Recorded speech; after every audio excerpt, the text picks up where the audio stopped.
ይግቡ በ45000 ካሬ ሜትር ላይ ወደ ተንጣለለው የፊሶን ሪል ስቴት እንኳን ደህና መጣችሁ። ቤቶቻችን ተጠናቀዋል። ይምጡና ይረከቡ። በተንጣለለው የፊሶን መንደር ታውን ሃውስ ቪላና አፓርትመንት እንደ ምርጫው አቀርበናል። ዘመናዊና ቅንጡ አፓርትመንቶቻችን ከባለ 1 እስከ ባለ 3 መኝታ ተሰናድተዋል። እርሶን ይጠብቃሉ። የከርሰ ምድር ውሃ፣ ለተለያዩ ፕሮግራሞች የሚሆን ሰፊ ቴራስ፣ 24 ሰዓት የማይቋረጥ ተጠባባቂ ጄኔሬተር፣ ሰፊና አስተማማኝ የመኪና ማቆሚያ፣ የደህንነት ካሜራ ጨምሮ ይሄ ቀረሽ የማይባል ዘመናዊና ቅንጡ አፓርትመንት። ምርጫው ቪላ ከሆነ ደግሞ የተሟላና በ340 ካሬ ሜትር ላይ ያረፈ በውስጡ 6 መኝታ ቤቶች፣ 7 መታጠቢያ ቤቶች፣ 2 ሳሎን፣ 1 ባህላዊና 1 ዘመናዊ ኩሽናዎችን በውስጡ ያቀፈ ቤትም አለን። ታውን ሃውስስ ቢሉ በፊሶን መንደር ምን ጠፍቶ 5 መኝታ ቤት፣ 6 መታጠቢያ ቤትን፣ 1 ባህላዊና 1 ዘመናዊ ኩሽና አካቶ በ190 ካሬ ላይ ያረፈ 2 መኪና ማቆም የሚያስችል ሰፊ ግቢ ያለው የፊሶን መንደር። ይምጡ፣ ዛሬውኑ የቤት ባለቤት ይሆኑ። በ0952 78 78 78 ወይም በ0952 79 79 79 ላይ ሃሎ ይበሉን። ፊሶን ሪል ስቴት የርሶ።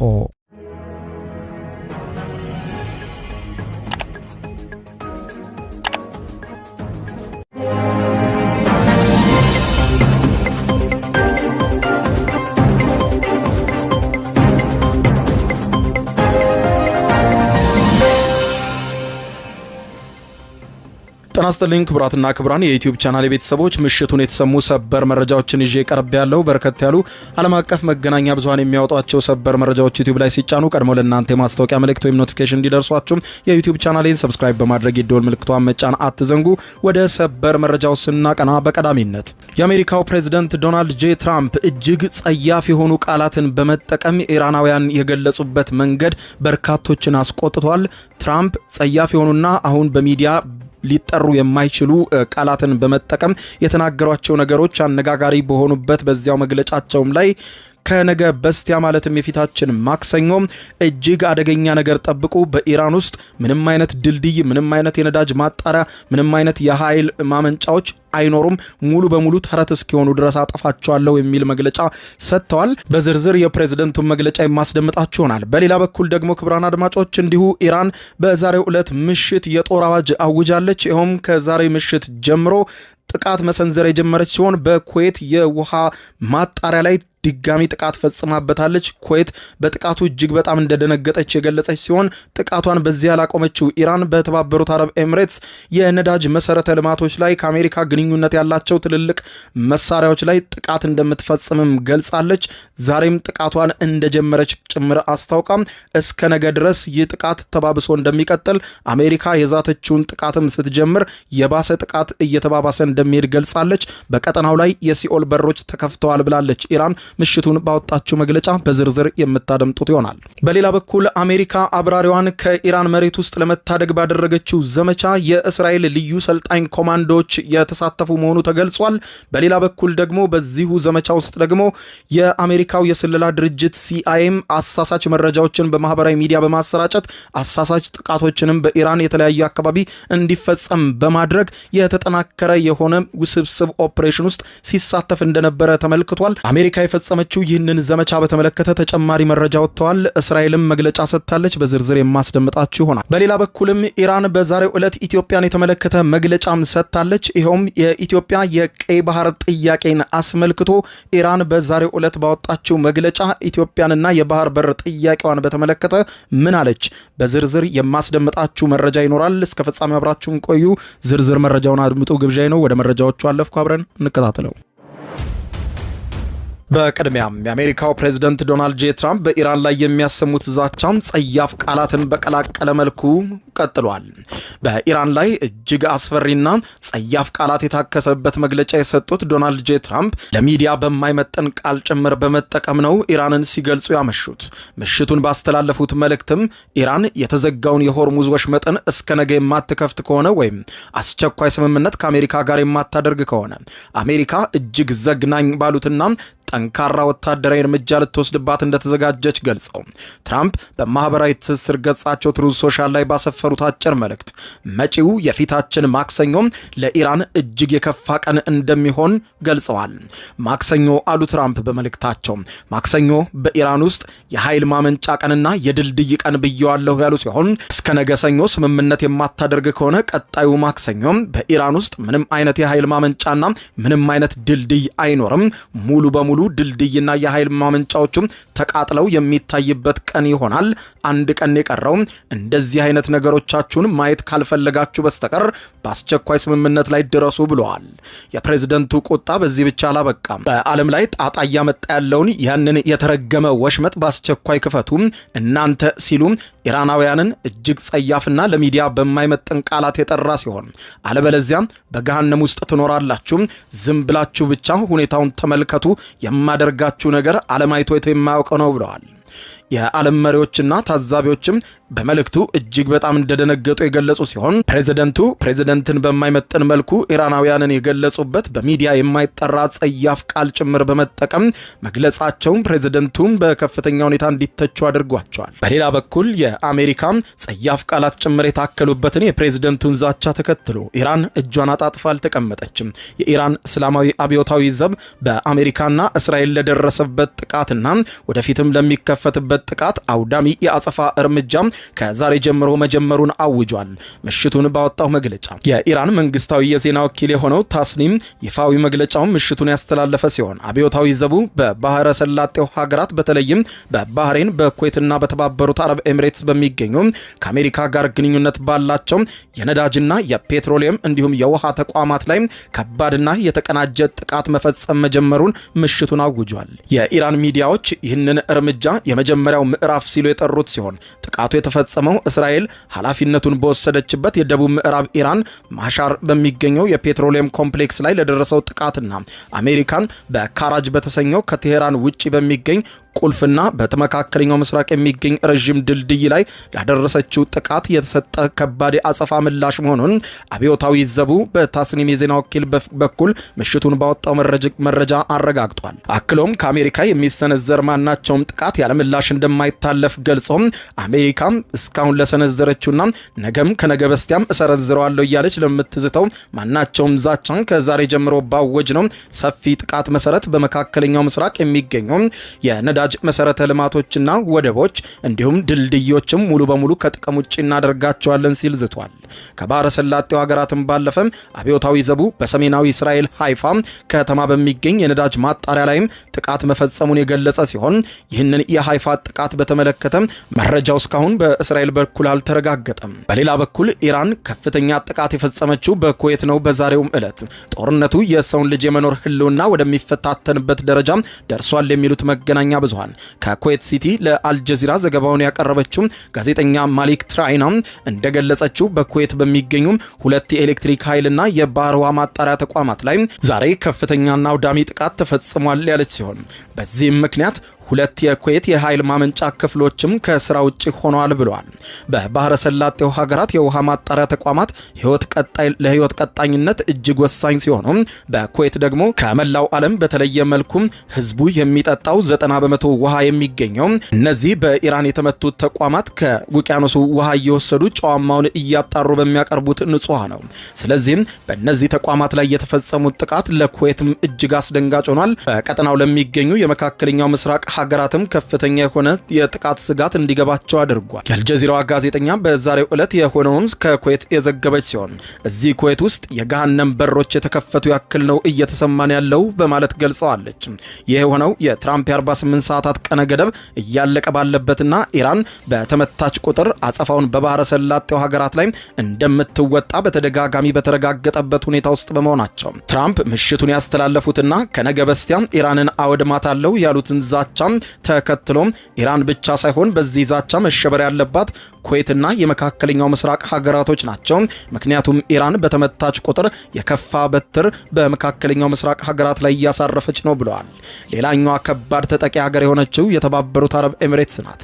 የተባበሩት አረብ ኤሚሬትስ መከላከያ ሚኒስትር ሀገሪቱ እያስተናገደች ያለውን ከባድ የሚሳኤልና የድሮን ውሽንፍር የሚያሳዩ ቁጥራዊ ሪፖርቶችን ይፋ አድርጓል።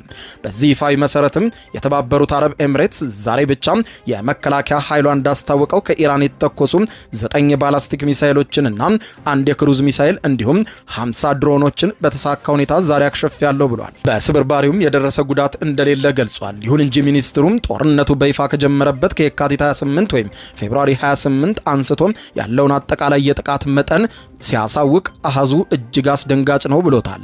የተመቱና የከሸፉ የባላስቲክ ሚሳኤሎች 507 ሲደርሱ የተመቱ የክሩዝ ሚሳኤሎች 24 ናቸው። የተመቱ አጥፍቶ ጠፊ ሰው አልባ በራሪ አውሮፕላኖች ደግሞ 2191 ናቸው። ከዚህ ሁሉ የመከላከል ስራ ባሻገር ጦርነቱ ከጀመረ ጊዜ አንስቶ እስካሁን ድረስ የኤሚሬትስ ታጣቂ ኃይሎች አባላትና 10 ንጹሃን ሰላማዊ ዜጎች ህይወታቸውን ማጣታቸውን የመከላከያ ሚኒስትሩ ሪፖርት በግልጽ ያሳያል። በሌላ በኩል የባህረ ሰላጤው ሀገር የሆነችው ኦማን በሆርሙዝ ወሽመጥ በኩል መርከቦቿ እንዲያልፉላት ከኢራን ጋር እየተነጋገረች መሆኑ ተዘግቧል። ባህረ ሰላጤው ሀገራት ከዚህ ቀደም በኢራን የተዘጋው የሆርሙዝ ወሽመጥ በአሜሪካ እቅድ ይከፈታል በሚል በትዕግስት ቢጠባበቁም ነገር ግን የሚከፈት አለመሆኑን ተከትሎ የተለያዩ ሀገራት በግላቸው ኢራንን መማጸናቸውን ቀጥለዋል። ወሽመጡን ከኢራን ጋር የምትጎራበተው ኦማን የውጭ ጉዳይ ሚኒስትር በማህበራዊ ትስስር ገጹ ከሰዓታት በፊት ባጋራው ልጥፍ ከቴህራን ባለስልጣናት ጋር ንግግር እየተደረገ መሆኑን ገልጿል። እንደ መስሪያ ቤቱ ገለጻ ከሆነ የኢራን ምክትል ውጭ ጉዳይ ሚኒስትርና ኦማን ተገናኝተው በወሽመጡ በኩል የተሳለጠ የመርከቦችን ጉዞ ሊረጋገጥ የሚችልበትን አማራጭ እየተወያዩ እንደሆነ አመልክቷል። በዛሬው ዕለት እሁድ አመሻሹን የተደረገው ንግግር ከሁለቱ ወገኖች የተውጣጡ ባለሙያዎችን ያካተተ እንደሆነ የገለጸው የኦማን ውጭ ጉዳይ ሚኒስትር በመተላለፊያውን በተመለከተ በርካታ ርዕዮትና እቅዶችን እንደቀረቡ አመልክቷል። ሁለቱ ሀገራት የሆርሙዝ ወሽመጥን በተመለከተ የመከሩት የአሜሪካው ፕሬዝዳንት ዶናልድ ጄ ትራምፕ ወሳኙ የመርከብ መተላለፊያ ሰኞ ዕለት የማይከፈት ከሆነ ኢራን ላይ ሲኦልን እንደሚያዘንቡ በዛቱበት ዕለት ነው። ይህ በዚህ እንዳለ ኢራን በሀገሪቱ ፖለቲከኞች ላይ የንግግር እገዳ መጣሏም ተሰምቷል።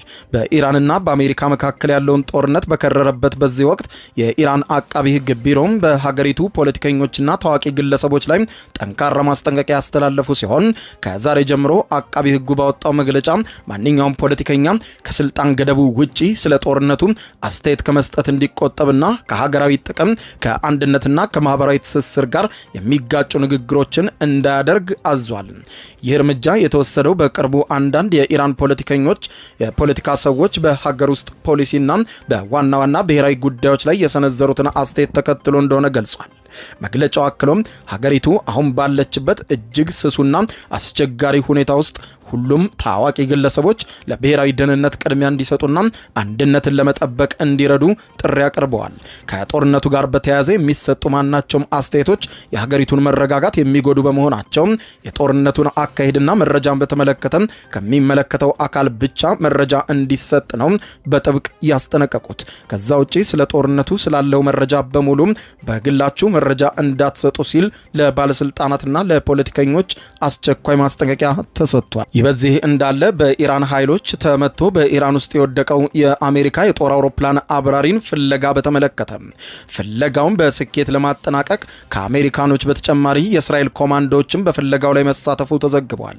አሜሪካውያን የጦር አውሮፕላን አብራሪን ከኢራን ምድር ለማስመለስ በተደረገው ለአስጨራሽ የ36 ሰዓት ኦፕሬሽን ላይ የእስራኤል ልዩ ሰልጣኝ ኮማንዶዎች መሳተፋቸውም ተዘግቧል። ለመገናኛ ብዙሃን መረጃ የሰጡ የእስራኤል ምንጮች እንደሚሉት ከሆነ የታወቁት የሻልዶግና እንዲሁም የሳይረት ማትካል የተባሉ የእስራኤል የኮማንዶ ክፍሎች በዘመቻው ላይ ቀጥተኛ ተሳትፎ አድርገዋል ብለዋል። ይህ 36 ሰዓታትን የፈጀው ኦፕሬሽን እጅግ አስቸጋሪ የነበረ ሲሆን በሂደቱም አንድ የአሜሪካ ሄሊኮፕተር ጥቃት ቢሰነዘርበትም በሰላም ወደ ጣቢያው መመለስ መቻሉንም አሳውቋል። የእስራኤሉ ጠቅላይ ሚኒስትር ቤንያሚን ኔታንያሁ በዘመቻው ስኬት የተሰማቸውን ደስታ ገልጸው ለፕሬዝዳንት ዶናልድ ጄ ትራምፕ የእንኳን ደስ አላችሁ መልእክት አስተላልፈዋል። ኔታንያሁ አክለውም ይህ ኦፕሬሽን ማንንም ወደ ኋላ አለመተው የሚለውን የተቀደሰ ወታደራዊ መርሃችንን በተግባር ያረጋገጥንበት ነው ብለዋል። እስራኤልና አሜሪካ ያላቸው የጠበቀ ወታደራዊና የደህንነት ትብብርን በኢራን እምብርት ላይ ያሳዩት ይህ ክስተት በመካከለኛው ምስራቅ ያለውን ወታደራዊ ሚዛን ዳግም ያመላከተ ሆኗል።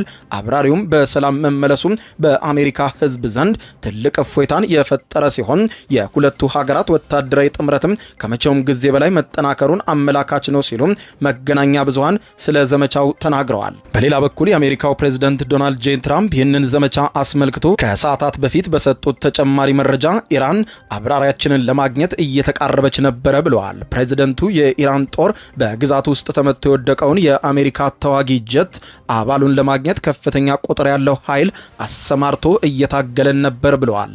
አሜሪካ ከአርብ ዕለት ጀምሮ ስትፈልገው የነበረውን የአየር ኃይል አብራሪዋን ዛሬ ማለዳ ማግኘቷን ማስታወቋ ይታወሳል። ትራምፕ በትሩዝ ሶሻል ማህበራዊ ሚዲያ ገጻቸው ባሰፈሩት አዲስ መልእክት ላይ ደግሞ በከፍተኛ ሁኔታ የተጎዳውንና እጅግ ጀግና የሆነውን የኤፍ-15 አባል መኮንን ከኢራን ተራሮች ጥልቅ ውስጥ ታድገን አውጥተነዋል ብለዋል። ፕሬዝዳንቱም እጅግ የተከበረ ኮሎኔል ሲሉ የገለጹት ወታደር የኢራን ጦር አጥብቆ በብዙ ቁጥር እየፈለገ ነው እናም እየተቃረበ ሊይዘው ነበረ፣ ነገር ግን እኛ ከጠላት ጉሮሮ መንጭቀን አወጣ ነው ሲሉ ተደምጠዋል።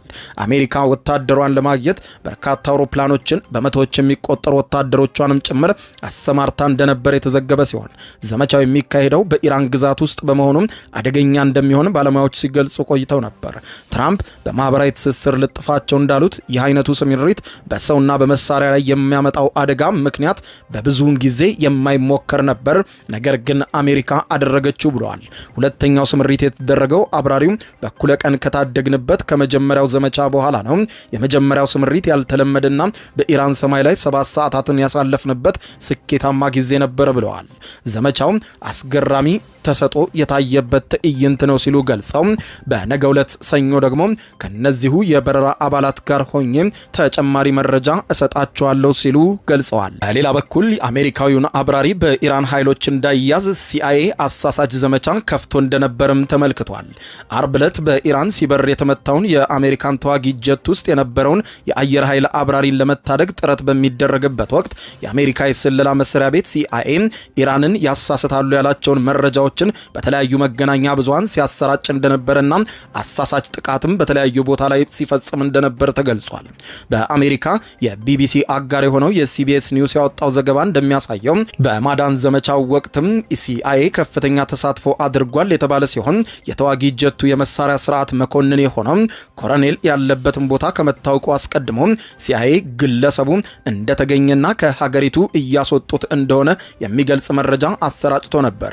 ያ የማሳሳቻ ዘመቻ እየተካሄደ ሳለም ተቋሙ ያሉትን አቅሞች በሙሉ በመጠቀም የአየር ኃይሉ አባል በሚገኝበት ተራራማ ቦታ ማግኘት እንደቻለ አንድ ባለስልጣን እንደነገሩት ሲቢኤስ ኒውስ ዘግቧል። ከዚህም ተቋሙ የወታደሩን ትክክለኛ አድራሻ ለአሜሪካ መከላከያ ሚኒስትርና ለዋይት ሃውስ ሰጥቷልም ተብሏል። ይህ መረጃ የደረሳቸው ፕሬዝዳንት ዶናልድ ጄ ትራምፕ ወዲያውኑ የነፍስ አድን ዘመቻው እንዲጀመር ትዕዛዝ የሰጡ ሲሆን ሲአይኤ ከአብራሪው ጋር የተያዙ የቀጥታ መረጃዎችን ሲያቀርብና ሲያቀናብር ነበር።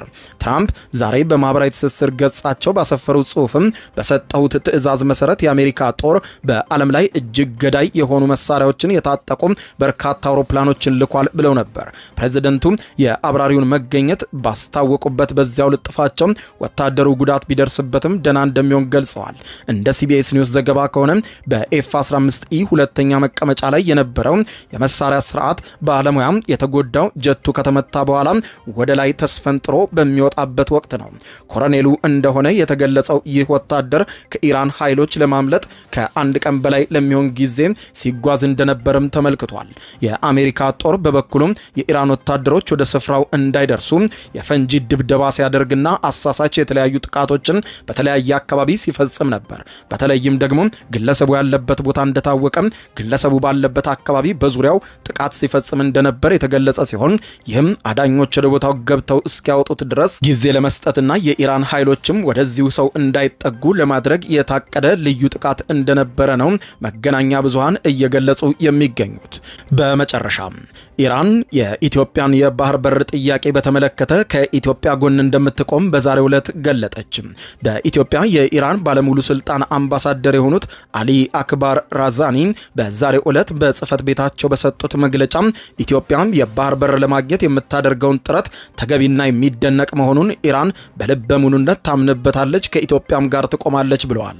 አምባሳደሩ የሀገሪቱን ወቅታዊ የኢኮኖሚ እድገት፣ የህዝብ ብዛትና የባህር በር መዳረሻ እንዲኖራት የግድ እንደሚል አጽንኦት ሰጥተው ይህ ኢትዮጵያም በቀይ ባህር ላይ የምትፈልገው የባህር ፍላጎት በሰላማዊ መንገድ በድርድር እንዲሳካ ኢራን ማናቸውንም አይነት ድጋፍ ለኢትዮጵያ መስጠቷን ትገልጻለች ብለዋል። ሂደቱ ለቀጠናው መረጋጋት፣ ለኢኮኖሚም ትስስር ወሳኝ መሆኑን አመልክተው ኢትዮጵያ የጠየቀችው ጥያቄ ትክክለኛና ኢራን በሙሉ ድጋፍ የምትሰጠው የምታምንበት ነው ብለዋል። የኢትዮጵያ መንግስት ጥያቄውን በዲፕሎማሲያዊ መንገድ ለመፍታት የሚያሳየው ቁርጠኝነትም የሚመሰገን መሆኑን የጠቀሰችው ኢራን ድርድሩ ለሀገሪቱ ዘላቂ ዋስትና በሚሰጥ መልኩ መከናወኑ ለቀጠናዊ ትስስር የላቀ ፋይዳ እንዳለው አስረድተዋል። ይህ የኢራን ይፋዊ ድጋፍ ኢትዮጵያም በአፍሪካ ቀንድ ያላትን ጂኦፖለቲካዊ ተጽዕኖ ለማጠናከር ለምታደርገው ጥረት ትልቅ ዲፕሎማሲያዊ ግብዓት እንደሚሆን ይጠበቃል ሲሉ ነው በመግለጫቸው አምባሳደሩ የገለጡት። ክቡራን አድማጮች ለሰዓቱ ብታደምጧቸው መልካም ናቸው ያልኳቸው አጫጭር መረጃዎች የሰማችኋቸው ናቸው። ከሰዓታት በኋላ በሌላ መረጃ ተመልሰን እስከምንገናኝ በያለንበት የዓለም ዳር ቸር እንቆይ።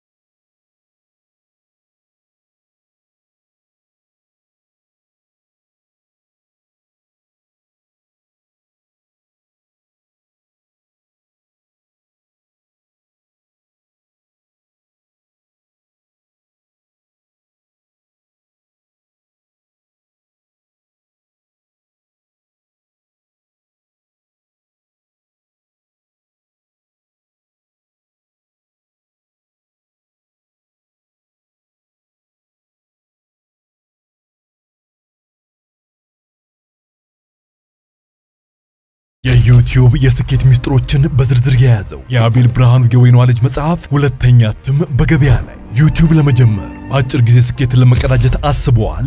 ዩቲዩብ ብጀምር ስንት ብር አገኘሁም ብሎ አስበዋል? እንግዲያውስ በዩቲዩብ 2 የወርቅ 3 የብር ሽልማቶችን ያገኘው የአቤል ብርሃኑ የወይኗ ልጅ የዩቲዩብ ሚስጥሮች መጽሐፍ በዝርዝር ሁሉንም ያብራራሉታል። ዛሬውኑ ገዝተው ህልሞን እውን የሚያደርጉበትን የዩቲዩብ የስኬት መንገድ ይጀምሩ። በሀገር ቤት አከፋፋይ አዲስ አበባ ሜክሲኮ ኮሜርስ መጽሐፍት መደብር። በውጭ ሀገራት ለምትገኙ ከአማዞን ላይ ብታዙ በቀናት ውስጥ ደጁ ይደርሳል። የአማዞን ሊንኩን እዚህ ቪዲዮ ኮሜንት ላይ ያገኙታል። የዩቲዩብ ሚስጥሮች ዘመኑ ጋር ተፈላጊ መጽሐፍ።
ይግቡ በ45000 ካሬ ሜትር ላይ ወደ ተንጣለለው የፊሶን ሪል ስቴት እንኳን ደህና መጣችሁ።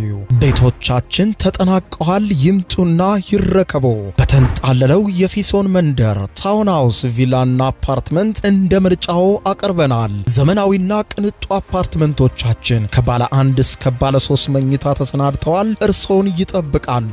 የከርሰ ምድር ውሃ፣ ለተለያዩ ፕሮግራሞች የሚሆን ሰፊ ቴራስ፣ 24 ሰዓት የማይቋረጥ ተጠባባቂ ጄኔሬተር፣ ሰፊና አስተማማኝ የመኪና ማቆሚያ፣ የደህንነት ካሜራ ጨምሮ ይሄ ቀረሽ የማይባል ዘመናዊና ቅንጡ አፓርትመንት። ምርጫው ቪላ ከሆነ ደግሞ የተሟላና በ340 ካሬ ሜትር ላይ ያረፈ በውስጡ 6 መኝታ ቤቶች፣ 7 መታጠቢያ ቤቶች፣ 2 ሳሎን፣ 1 ባህላዊና 1 ዘመናዊ ኩሽናዎችን በውስጡ ያቀፈ ቤትም አለን። ታውንሃውስስ ቢሉ በፊሶን መንደር ምን ጠፍቶ 5 መኝታ ቤት፣ 6 መታጠቢያ ቤትን፣ 1 ባህላዊና 1 ዘመናዊ ኩሽና አካቶ በ190 ካሬ ላይ ያረፈ 2 መኪና ማቆም የሚያስችል ሰፊ ግቢ ያለው የፊሶን መንደር። ይምጡ፣ ዛሬውኑ የቤት ባለቤት ይሆኑ። በ0952 78 78 78 ወይም በ0952 79 79 79 ላይ ሃሎ ይበሉን። ፊሶን ሪል ስቴት የርሶ